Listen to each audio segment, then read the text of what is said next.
ہمارے تمام مسائل کی جڑ یہی ہے کہ نوجوان حالات حاضرہ سے باخبر نہیں ہیں۔ اگر حالات حاضرہ سے باخبر ہیں تو آج پاکستان کی یہ حالت نہیں ہوتی۔ حالات حاضرہ سے باخبر ہونے کے معنی یہ ہے کہ جس صورت سے آج افراتفری کا معاشی، صنعتی، تجارتی، مالی، سماجی افراتفری کا شکار ہے، یہ نہیں ہوتا۔ اس لیے حالات حاضرہ سے بے خبر ہونے ہی کا نتیجہ ہے کہ ایک مصنوعی تحریک پیدا کی جاتی ہے، ایک مصنوعی لیڈر پیدا کیا جاتا ہے اور اس کے گرد مصنوعی حالہ بنایا جاتا ہے، اور اس سے بیرونی طاقتیں جو آپ کی قوم کا، آپ کے نوجوانوں کا جو استحصال کرتی ہے وہ اس سے فائدہ اٹھاتی ہے۔ اب یہ جو عمران کو جو جس صورت سے پروجیکٹ کیا گیا، جس صورت سے اس کو لایا گیا، جس صورت سے اس کے ہاتھ میں اقتدار دیا گیا، جس صورت سے اس نے یہاں کے معاشی مسائل کو پس پشت ڈال دیا، اور اس سے جو اس کے 3-4 سالہ دور میں افراتفری پھیلی ہے، تو یہ صورتحال اگر یہ حالات حاضرہ سے واقف ہوتے تو یہ پیدا نہیں ہوتی۔ اس لیے کہ پہلی بات تو یہ ہے کہ عمران موجودہ صورتحال میں نوجوان اگر یہ جان لیتا کہ عمران کا سیاسی پس منظر کیا ہے، معاشی پس منظر کیا ہے، اور جو یہاں کی ملک کو آگے بڑھانے والی طاقتیں ہیں ان کی سیاسی جماعتیں کیا ہے، ان کے سلوگن کیا ہیں، ان کے یہ کیا، یہ ساری چیزوں سے آج نوجوان نسل آگاہ ہوتی تو عمران تحریک انصاف کبھی پروجیکٹ نہیں ہوتی، کبھی آگے نہیں بڑھتی، اور اس طریقے سے ایک غیر سیاسی بندے کے پیچھے یوں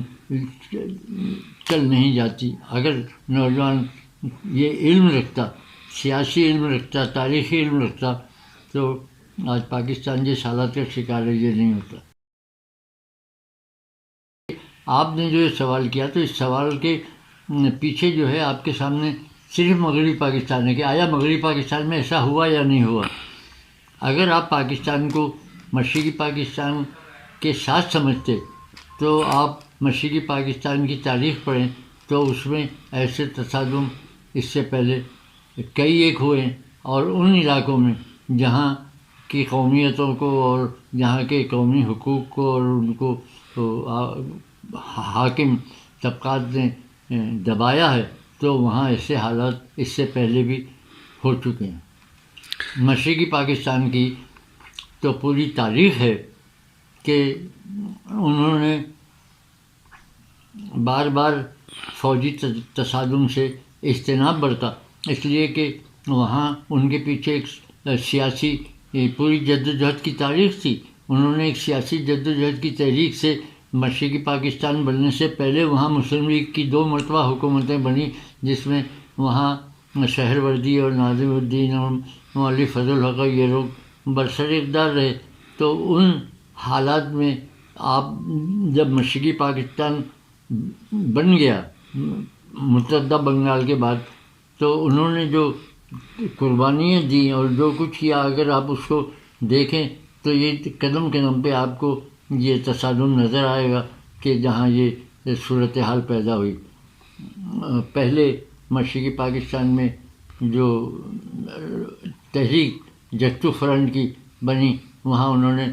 مسلم لیگ کا صفایا کر دیا، اس لیے کہ مسلم لیگ برسر اقتدار آنے کے بعد، پاکستان بننے کے بعد،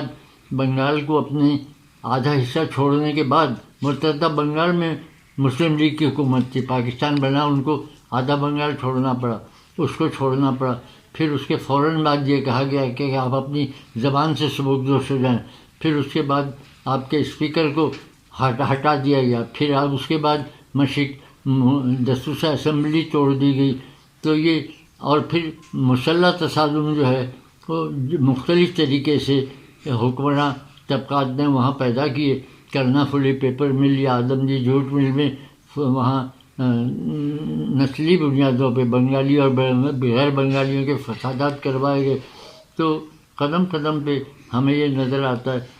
کہ فوجی تصادم وہاں، اور پھر یہاں بلوچستان میں تو بننے کے ساتھ ہی جو قبائلی سرداروں کو پھانسی دی گئی اور ان کے ساتھ جو کچھ ہوا، اور پھر اس کے بعد جو فوجی تصادم ان کے ساتھ ہوا، وہ بھی ایک پوری اس کی وہ ہے۔ تو یہ ہے کہ اس سے پہلے ایسا نہیں ہوا،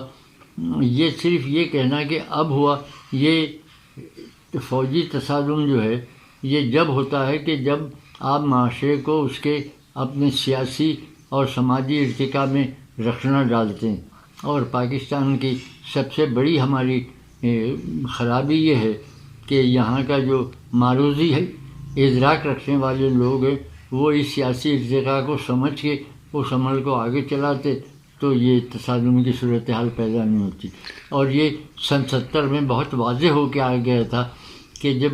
68 تک ایوب جب تک برسر اقتدار رہا تو اس وقت جو صورتحال بنائی گئی تھی، مطلب یہ ہے کہ ون مین ون ووٹ کا سلسلہ ختم کر دیا گیا تھا، پیرارٹی کی بنیاد پر مشرقی پاکستان کے حقوق مار دیے گئے تھے، اور ون یونٹ یہاں بنا دیا گیا تھا، یہاں کی جو قومیتیں تھیں ان کو پسے پوش ڈال دیا گیا تھا۔ تو یہ صورتحال جو ہے آپ جب مصنوعی صورتحال پیدا کرتے ہیں تو پھر وہ مقام آ گیا جہاں آپ کو پاکستان میں نیا سوشل آرڈر لانا پڑا، اور یحییٰ خان نے آنے کے بعد وہ تمام چیزیں جو ایوب خان نہیں کر سکتا تھا وہ یحییٰ خان نے کر دی۔